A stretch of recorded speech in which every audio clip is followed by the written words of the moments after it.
Assalamualaikum warahmatullahi wabarakatuh. Berjumpa kembali dengan saya di Doa Baksa TV, channelnya edukasi. Para siswa sekalian, kita lanjutkan pembelajaran kali ini, di mana pada kesempatan kali ini saya akan menjelaskan untuk pelajaran perbankan dasar. Untuk bab 2 ini tentang badan hukum, pendirian, dan kerahasiaan bank. Di mana nanti sub-pokok bahasanya terbagi menjadi 5. Yang pertama, persyaratan pendirian bank. Kedua, bentuk badan hukum bank. Yang ketiga, kerahasiaan bank. 4, sanksi pelanggaran kerahasiaan bank. Dan 5, sumber-sumber dana bank. Untuk video pembelajaran ini saya nanti coba bagi menjadi 3 video pembelajaran, di mana yang pertama yakni persyaratan pendirian bank. Untuk lebih jelasnya, kalian simak video pembelajaran berikut ini. Baik para siswa sekalian, kita mulai untuk penjelasan tentang materi dari pendirian, kerahasiaan, serta badan hukum untuk pembuatan dari lembaga bank ini. Di mana pada bab 3 ini nanti sub pokok bahasannya terbagi menjadi pertama, bagaimana persyaratan pendirian daripada bank. Yang kedua, bentuk badan hukum bank. Yang ketiga, kerahasiaan bank. 4, sanksi pelanggaran kerahasiaan bank. 5, sumber-sumber dana bank. Nah, para siswa sekalian, kita mulai untuk yang pertama yang akan kita bahas adalah bagaimana persyaratan pendirian bank. Nah, seperti mungkin kalian pernah dengar atau kalian ketahui bahwa untuk mendirikan satu lembaga keuangan tentunya banyak syarat-syarat yang harus dipenuhi, di mana diantaranya nanti yang utama adalah perizinan. Maka nanti bagaimana untuk mengurus perizinan itu sendiri. Maka persyaratan pendirian bank ini merujuk kepada Undang-Undang Nomor 10 Tahun 1998 dan SK Direktur BI Nomor 32/33/Kep/Dir tanggal 12 Mei 1999 yang menyatakan bahwa menetapkan ketentuan bagi pendirian bank umum dan BPR meliputi persetujuan prinsip dan izin usaha. Nah, apa itu nanti yang dikatakan dengan izin prinsip?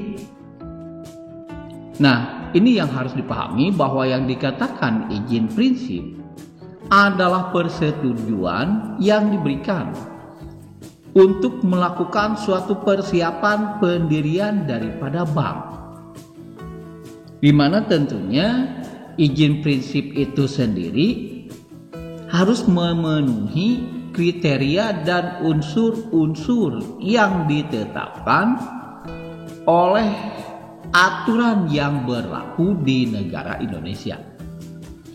Nah, untuk memperoleh persetujuan prinsip, maka calon pemilik harus mengajukan ke BI, di mana nanti yang diajukan ini yang pertama adalah rancangan akta pendirian badan hukum, termasuk ADART, di mana di dalamnya memuat pertama ada nama dan tempat kedudukan, kedua kegiatan usaha sebagai bank, ketiga permodalan, D atau keempat wewenang, tanggung jawab dan masa jabatan komisaris dan direksi.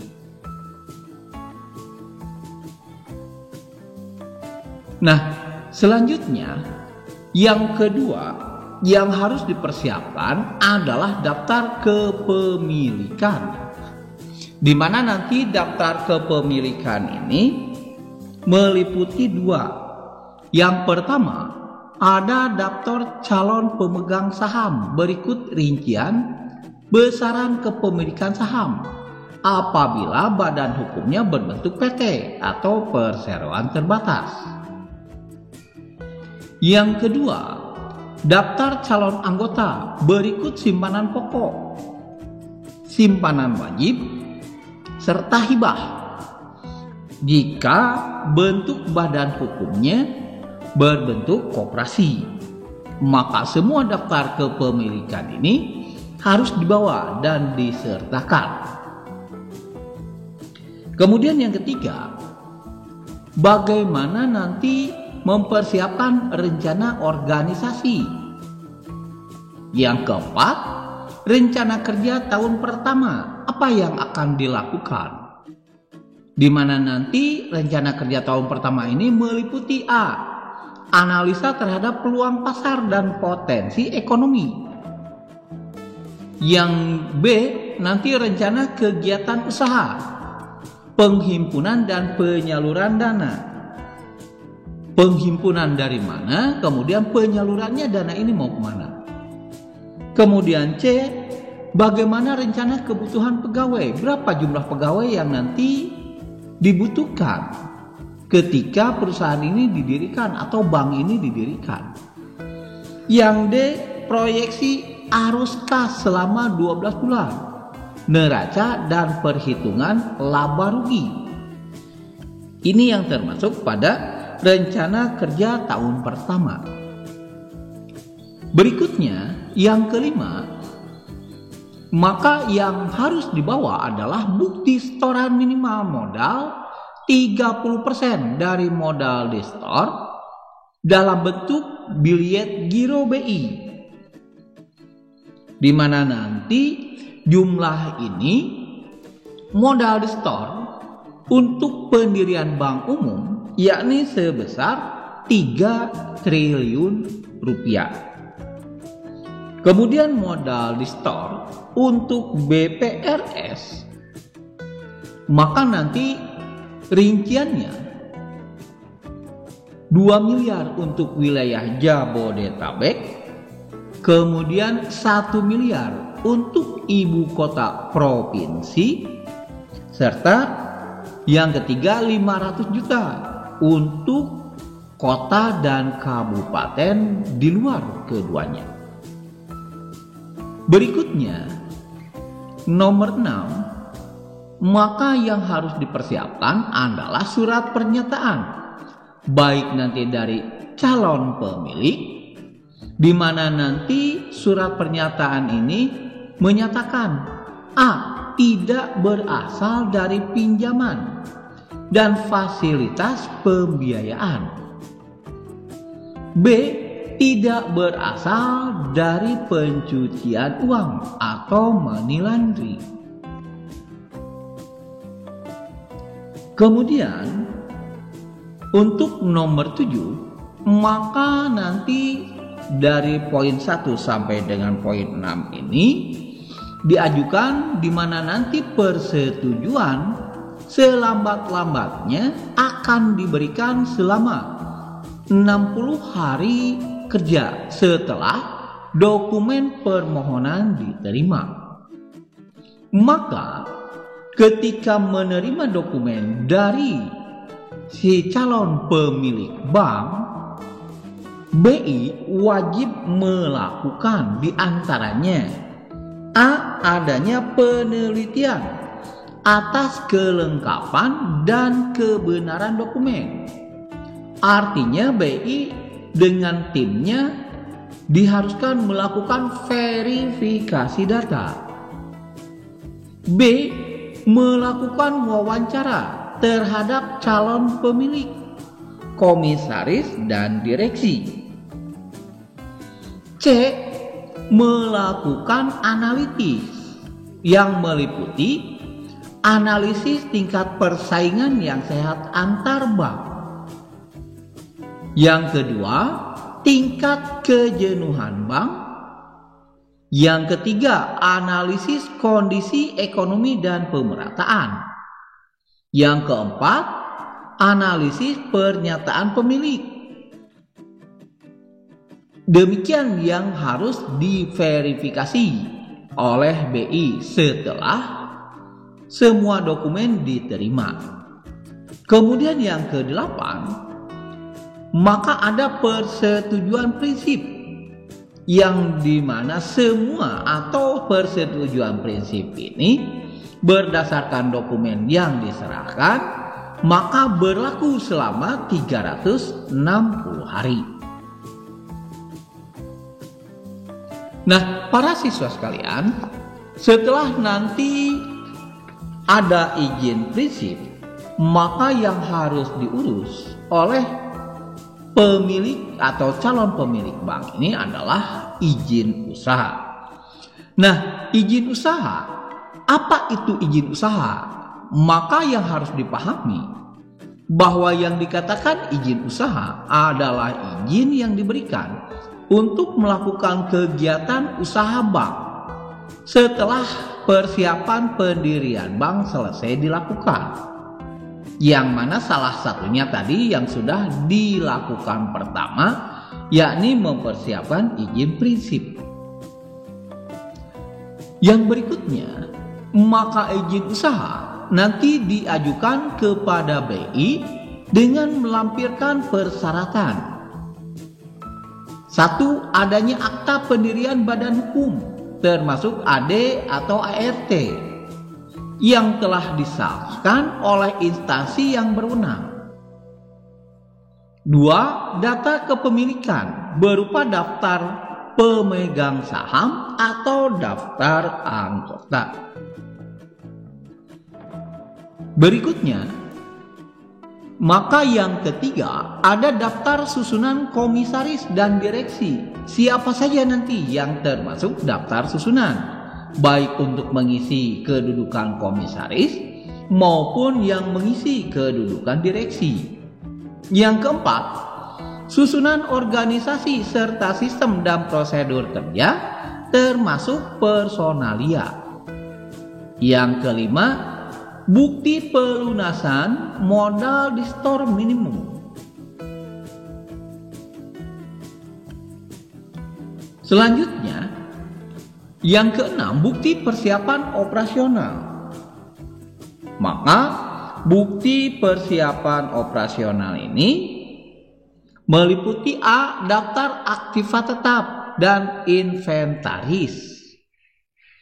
B. Bukti kepemilikan, penguasaan, dan sewa kantor. C. Foto gedung serta tata letak ruangan yang nantinya akan digunakan pada waktu operasional bank. D.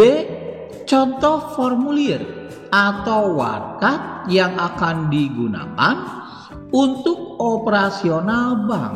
Bagaimana bentuk-bentuknya, pengambilannya, prosesnya, dan lain sebagainya. Kemudian E, ini nomor pokok wajib pajak atau NPWP dan tanda daftar perusahaan atau TDP. Yang ketujuh, yang harus dipersiapkan untuk izin usaha, yakni adalah surat pernyataan dari pemilik bank bahwa pelunasan modal di store A. tidak berasal dari pinjaman atau fasilitas pembiayaan. B. Tidak berasal dari pencucian uang atau money laundry. Maka surat pernyataan ini mutlak harus dibuat. Nomor 8 adalah surat pernyataan tidak merangkap jabatan melebihi ketentuan bagi anggota komisaris. 9. Surat pernyataan tidak merangkap jabatan bagi anggota direksi. Berikutnya, nomor 10, yakni surat pernyataan dari anggota komisaris dan direksi bahwa yang bersangkutan tidak memiliki hubungan kekeluargaan. 11. Surat pernyataan dari anggota direksi bahwa yang bersangkutan baik secara sendiri maupun bersama-sama tidak memiliki saham melebihi 25% dari jumlah modal di store pada suatu perusahaan lain. Nah, para siswa sekalian, berikutnya 12 yang merupakan syarat izin atau syarat untuk membuat izin usaha, yakni adalah adanya persetujuan atau penolakan izin usaha yang diberikan nanti selambat-lambatnya 60 hari kerja setelah dokumen permohonan diterima secara lengkap. 13. Bank yang telah mendapatkan izin usaha dari direksi BI, maka wajib hukumnya melaksanakan kegiatan usaha selambat-lambatnya 60 hari setelah tanggal izin usaha dikeluarkan. Berikutnya, 14. Laporan kegiatan usaha wajib disampaikan oleh direksi bank kepada BI selambat-lambatnya 10 hari sejak tanggal dimulainya kegiatan operasional. Nah, itu merupakan persyaratan semuanya yang harus dilakukan dan dipenuhi bagi si calon pemilik bank yang nantinya diserahkan untuk mendapatkan izin usaha dalam pelaksanaan perbankan. Yang ketiga atau C adalah Dewan Komisaris dan Direksi.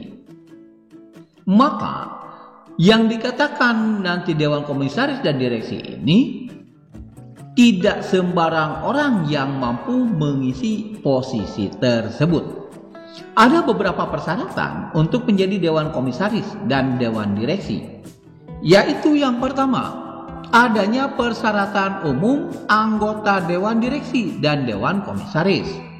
Di antaranya A. Tidak termasuk daftar hitam BI atau blacklist. B. Memiliki kemampuan melaksanakan tugas, artinya sehat baik jasmani maupun rohani.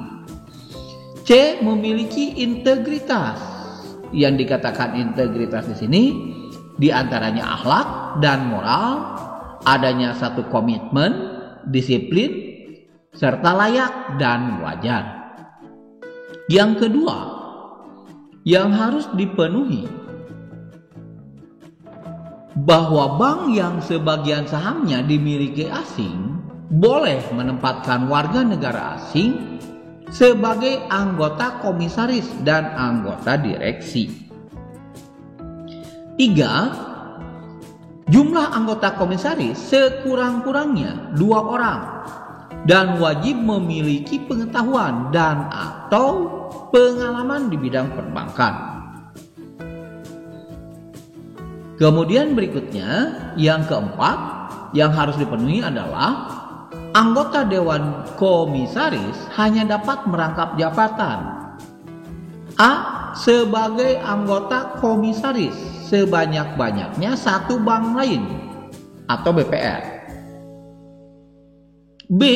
Sebagai anggota Dewan Komisaris, maka direksi atau eksekutif sebanyak-banyaknya 2 perusahaan lain bukan bank atau BPR. Berikutnya, yang kelima, maka mayoritas anggota komisaris ini dilarang memiliki hubungan keluarga satu sama lain.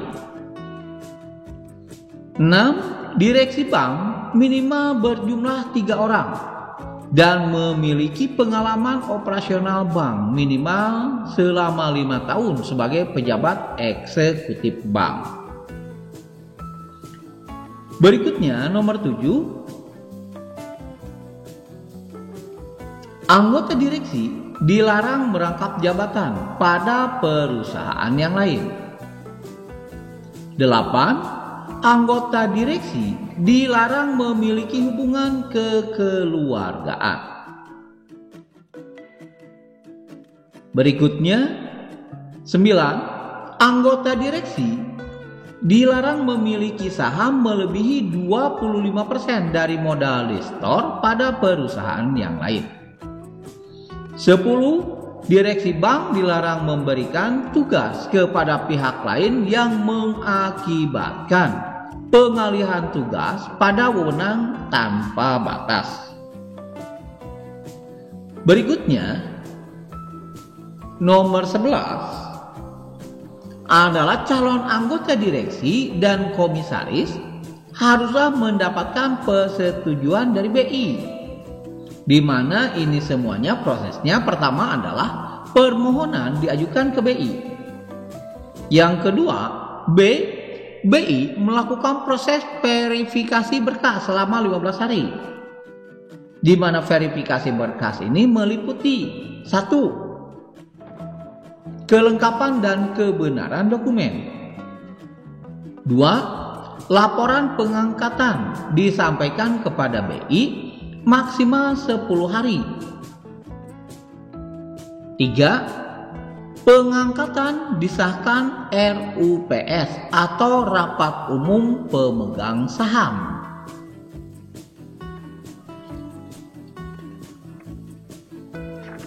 Demikian untuk Dewan Komisaris dan Direksi. Demikian para siswa sekalian penjelasan untuk episode pertama ini. Supaya nanti kalian tidak ketinggalan dengan episode kedua dan ketiga, kalian komen, like, share, and subscribe. Mudah-mudahan apa yang saya sampaikan bermanfaat untuk kita semuanya. Billahi taufiq wal hidayah. Wassalamualaikum warahmatullahi wabarakatuh.